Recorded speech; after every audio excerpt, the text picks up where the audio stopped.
dengan Yesus Kristus. Itu yang menjadi penting, saudara. Kita lanjutkan. Ayat yang ke-13. Karena Allah lah yang mengerjakan di dalam kamu baik kemauan maupun pekerjaan menurut kerelaannya. Saudara, ini yang membuat kita terkadang kagum dengan Tuhan. Roma 8 ayat 28 dikatakan, kita tahu sekarang bahwa Allah turut bekerja di dalam segala sesuatu untuk mendatangkan kebaikan. Dan saya juga sangat yakin sekali di balik semua masalah yang terjadi pada saat ini, saudara, saya yakin bahwa semuanya untuk mendatangkan kebaikan. Tetapi yang perlu kita ketahui adalah bahwa dikatakan itu mendatangkan kebaikan. Di Roma 8:28 terakhir dikatakan bagi orang yang mengasihi Dia. Amin. Bukan bagi semua orang, bukan, saudara. Tetapi bagi orang yang mengasihi Dia. Bagi orang yang terpanggil sesuai dengan rencana Allah. Saudara terpanggil, amin? Iya. Jadi bukan untuk semua orang, hanya yang terpanggil. Jika saudara dan saya adalah orang-orang tersebut, saudara, dikatakan bahwa Allah turut bekerja. Kita tahu sekarang bahwa Allah turut bekerja dalam segala sesuatu mendatangkan kebaikan bagi mereka yang mengasihi Dia, mengasihi Tuhan. Itu sebabnya di ayat 12 dikatakan kita mengerjakan keselamatan itu, baik ada atau tidak ada di dalam gereja, ada atau tidak ada ibadah, ada atau tidak ada konser, saudara, kita tetap mengerjakannya sebagai bukti bahwa kita mengasihi Tuhan. Karena tujuan Allah menciptakan kita semua adalah untuk memuliakan Tuhan. Tidak lain, tidak bukan, saudara. Hanya untuk memuliakan Tuhan, menyenangkan hati Tuhan. Itulah tujuannya kita ada, saudara. Ayat yang ke-14. Lakukanlah segala sesuatu dengan tidak bersungut-sungut dan berbantah-bantahan. Ini mengingatkan tadi yang saya katakan bahwa ada dua orang yang di sini berbantah-bantah gitu ya, dikatakan sini berdebat, istilah sekarang, saudara. Berargumen terlalu dalam. Banyak sekarang ini orang pintar, saudara, karena YouTube, banyak pintar karena Google, saudara. Sehingga berdebat, saudara. Orang berdebat terhadap sesuatu yang bukan bagiannya. Itu jadi masalah, men. Zaman sekarang ini, saudara, banyak orang membicarakan virus yang sedang beredar, sementara dia bukan dokter, dia juga bukan biologis, dia bukan tenaga medis, dia hanya orang biasa, saudara. Tetapi kalau cerita tentang ini, sudah dia lebih heboh. Dia membantah kata ini, kubaca kata ini. Dan yang dokter, orang biologis, bagian orang yang mahir tentang virus hanya diam saja mendengar. Dia tertawa di dalam hati, saudara. Kenapa? Karena mereka sudah berikan penjelasan, tetapi orang yang tidak tahu apa-apa itu lebih kencang bersuara, saudara. Dan mereka bersungut-sungut. Mereka bilang pemerintah ini apa ini? Sampai sekarang mereka tidak melakukan tindakan. Saudara, pemerintah tidak akan beritahukan kepada saudara apa yang mereka lakukan. Karena pemerintah tidak wajib melaporkan kepada saudara apa yang mereka lakukan. Sedangkan untuk tes itu saja, saudara, dikatakan bahwa sudah datang sekian puluh ribu tes. Sudah ribut di bawah, masih mau datang, saudara, sudah ribut di bawah. Keluargaku dulu dites, si Anu dulu dites. Bayangkan kalau pemerintah kasih bahwa dia akan dilakukan penyemprotan di seluruh Indonesia, pasti ada yang komplain, saudara. Kenapa? Itu kan racun yang disemprotkan. Nanti kita bakal mati, virusnya berlalu, penyakit baru akan datang, saudara. Itu sebabnya pemerintah tidak perlu sampaikan kepada saudara. Karena kita ini bukan pakar, amin. Iya. Dikatakan di sini, saudara, lakukanlah sesuatu, semuanya kita lakukan dengan tidak bersungut-sungut dan berbantah-bantahan. Lakukan saja. Lakukan saja. Sudah ada yang memikirkan itu semua. Kita hanya perlu melakukan. Turuti saja, saudara. Kalaupun ada dampaknya di belakang, saudara tidak akan ikut ambil bagian untuk menangani itu.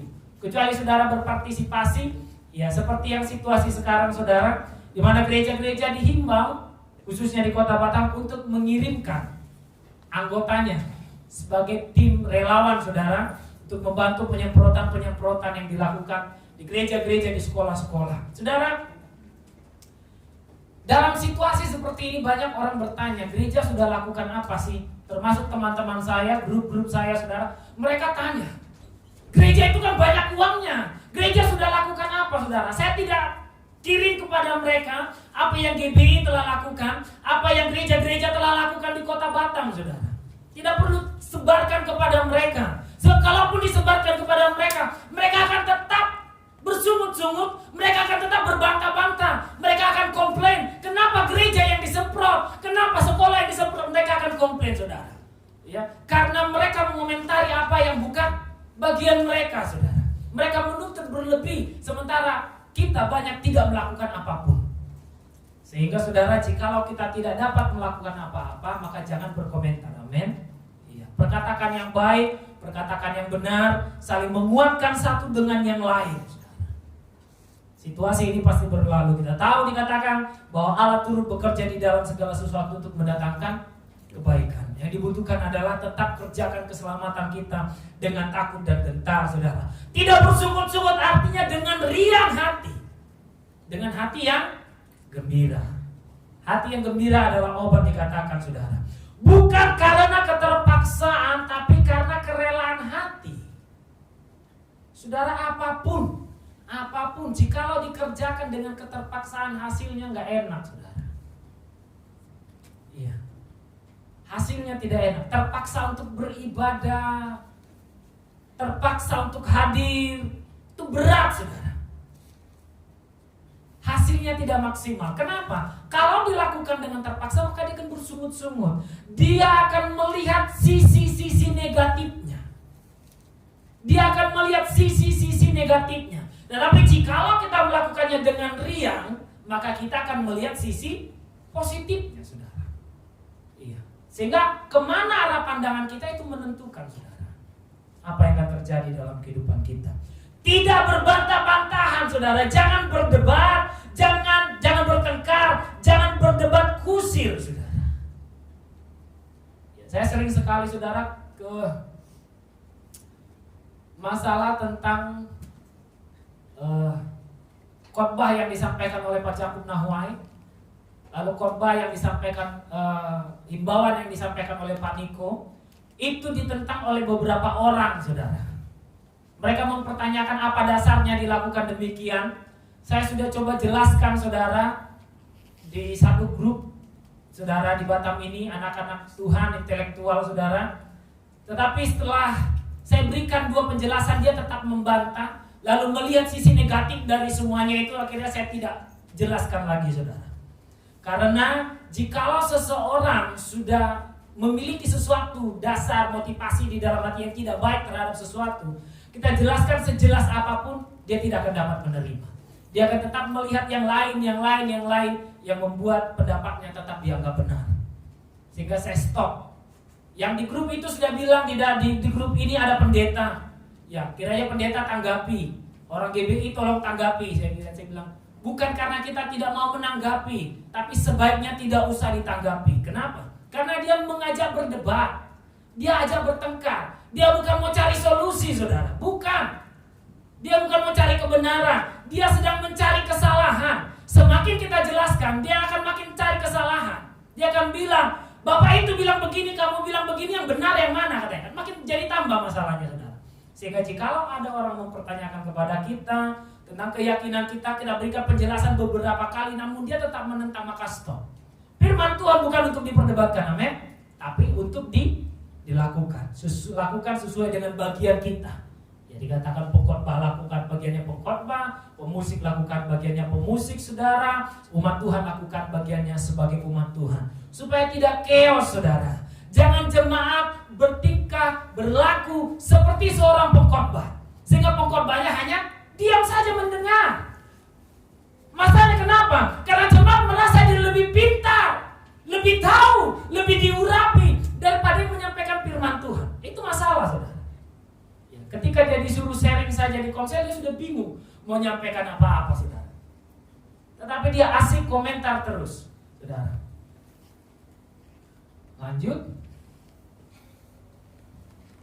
Iya. Ayat 15, supaya kamu tiada beraib dan tidak bernoda sebagai anak-anak Allah yang tidak bercela di tengah-tengah angkatan yang bengkok hatinya dan yang sesat ini, sehingga kamu bercahaya di antara mereka seperti bintang-bintang di dunia, saudara. Bangkitlah dan menjadi terang. Tujuannya, saudara, supaya orang lain dapat melihat.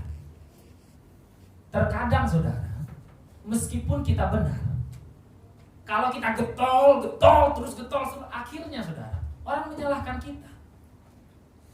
Terkadang ketika kita salah, lalu kita merendahkan diri, diam. Orang lain benar, dia ngomong terus kita udah diam pun, udah minta maaf pun. Jadinya benar siapa, saudara? Orang yang diam dan minta maaf. Sehingga dikatakan sih, kalau ada orang ngajak bertengkar, ngajak apa, lebih bagus kita diam. Kalaupun salah kita minta maaf. Dia ngegas lagi, saudara, diamkan saja. Diamkan saja, saudara. Ada tujuannya. Dikatakan di sini, saudara, supaya kamu tiada beraib dan tiada bernoda. Tiada beraib, tiada bernoda dan tidak bercela. Tidak beraib artinya, saudara, tidak tercemar. Amin. Tidak tercemar kalau dalam hal ini ya, karena tadi ada 3 masalah, saudara, termasuk di situ adalah pengajar-pengajar palsu, saudara. Artinya tidak tercemar dengan ajaran-ajaran di luar Kristus. Saudara, kalau saudara belajar teologi, banyak orang yang menggabungkan ilmu teologi dengan pengetahuan, dengan sains. Ada orang yang menggabungkan ilmu teologi dengan perdukunan. Ada orang yang menggabungkan ilmu teologi, saudara, dengan ilmu perbintangan. Sehingga dia baca bintang, dia cari firman Tuhan, dicocok-cocokin, saudara.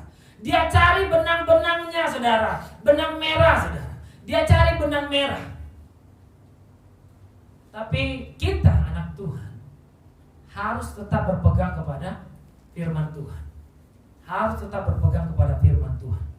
Dikatakan di sini, saudara, sehingga tidak ada alasan orang untuk menyalahkan kita atau mencari kesalahan dalam pengajaran yang kita terima. Saudara, sehingga kita harus menjaga apa yang kita baca, kita lihat, kita dengar itu, saudara, untuk tidak beraib. Tidak bernoda, saudara, dikatakan di sini juga, saudara, sesuai dengan teks ini, saudara, artinya ada hidup jujur apa adanya. Amin. Saudara pernah dengar ada orang kalau di gereja, saudara, berbahasa rohnya luar biasa. Kalau cerita firman Tuhan luar biasa. Tetapi begitu sampai di rumah, mulutnya jahatnya luar biasa. Haleluya. Di sini tidak ada yang demikian, amin. Umat Tuhan di rumah juga tidak ada yang demikian, amin. Iya. Kita harus hidup tidak bernoda, maksudnya jujur. Ya, kalau anak Tuhan, hiduplah sebagai anak Tuhan, anak-anak Allah, anak-anak terang, saudara. Jangan berdua muka, saudara. Dikatakan di sini, saudara, jujur apa adanya, tidak bercela, bukan berarti tidak berdosa. Ada di antara kita yang tidak berdosa? Ya. Tetapi di sini kata tak bernoda di sini adalah semakin hari semakin menuju kedewasaan. Amin. Ya, ada perubahan demi perubahan yang terjadi. Sehingga orang dapat berkata demikian, dulu dia itu orangnya mulutnya kasar sekali, tetapi setelah sekian lama dia ikut Tuhan, saya melihat ada perubahan yang terjadi dalam kehidupannya. Ya, mungkin dia masih tetap ada kata-kata yang kasar, tetapi tidak sekasar yang dulu. Ada perubahan terjadi, saudara. Kita lihat yang selanjutnya, dikatakan sehingga kamu bercahaya. Ada perbedaan antara orang percaya dengan orang yang tidak percaya, saudara.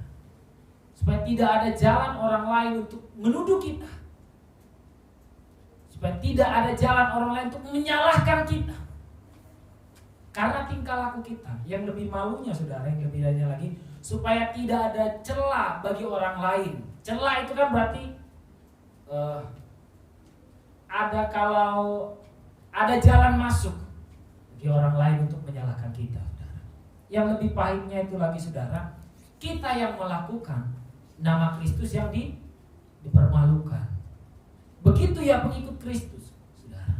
Begitu ya pengikut Kristus. Jangan sampai demikian, amin. Nah, selanjutnya dikatakan sambil berpegang pada firman kehidupan. Apapun ajaran yang di luar sana, kita tetap kembali kepada firman Tuhan. Apapun orang bilang, apapun orang sampaikan, kembali kepada firman Tuhan. Orang Batak itu paling sering.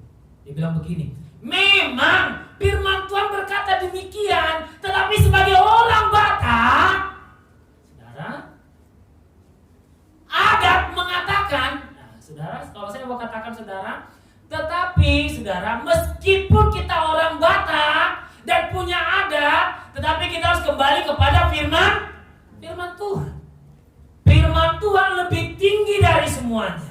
Lebih tinggi daripada adat istiadat, lebih tinggi daripada apapun, saudara. Firman Tuhan di atas segalanya. Kita melakukan kegiatan kita kembali, kita lihat apakah itu sesuai dengan firman Tuhan atau tidak. Sehingga kita tetap berpegang kepada firman Tuhan. Dikatakan sambil berpegang pada firman kehidupan, agar aku dapat berpegang pada hari Kristus, bahwa aku tidak percuma berlomba, ya, tidak percuma berlomba dan tidak percuma bersusah. Tetapi sekalipun darahku dicurahkan pada korban, saudara, kenapa dia katakan demikian, saudara? Kalau saya tidak salah, ayat ini surat ini dikirim pada waktu itu sudah waktunya dia untuk dieksekusi, saudara. Ya, sudah dekat waktunya dia untuk dieksekusi. Makanya ditulis seperti ini, saudara. Lalu dikatakan, tetapi sekalipun darahku dicurahkan pada korban dan ibadah imanmu, aku bersuka cita dengan kamu sekalian. Kamu juga harus bersuka cita demikian dan bersuka citalah dengan aku. Bersuka cita yang dimaksud di sini, saudara, meskipun kita bersusah-susah, meskipun mungkin ada sesuatu yang dikorbankan dalam kehidupan kita, tapi kita tetap bersuka cita. Karena ketika kita mengerjakan firman Tuhan, kita melakukan firman Tuhan, tentunya ada saja masalah yang datang, saudara. Tetapi kita harus fokus pada tujuan, amin. Fokus kepada tujuan. Dalam fokus pada tujuan itu, saudara, untuk memuji dan memuliakan nama Tuhan, dikatakan biarlah kita tetap mengerjakan keselamatan kita dengan takut dan gentar, ya. Tidak bersungut-sungut dan tidak bertengkar, tidak berbantah-bantahan, supaya tidak ada celah bagi orang lain untuk menghujat kita, menghujat nama Tuhan, supaya tidak ada celah bagi orang lain untuk menyalahkan ajaran kebenaran firman Tuhan. Tapi kita tetap fokus untuk memuji dan memuliakan nama Tuhan. Sekali lagi, saya menghimbau untuk kita semua, di dalam situasi yang ada pada saat ini, di mana orang banyak membicarakannya, saya mengajak Bapak Ibu Saudara sekalian untuk tetap membicarakan hal-hal yang positif, memberitakan kabar-kabar baik, saudara. Amen. Jangan mengkabarkan kabar-kabar ketakutan. Perlu kita ketahui bahwa badai pasti berlalu. Pertolongan Tuhan itu sempurna, tidak pernah terlambat, selalu baru setiap pagi. Kepada kita dikaruniakan berkat yang berbeda-beda, pertolongan yang berbeda-beda. Tapi selama kita tetap berpegang kepada Tuhan, selama kita tetap mengandalkan Tuhan dalam kehidupan kita, maka pertolongan Tuhan akan sempurna dan nama Tuhan akan dipermuliakan dalam kehidupan kita. Saya undang kita bangkit berdiri bersama-sama sekali.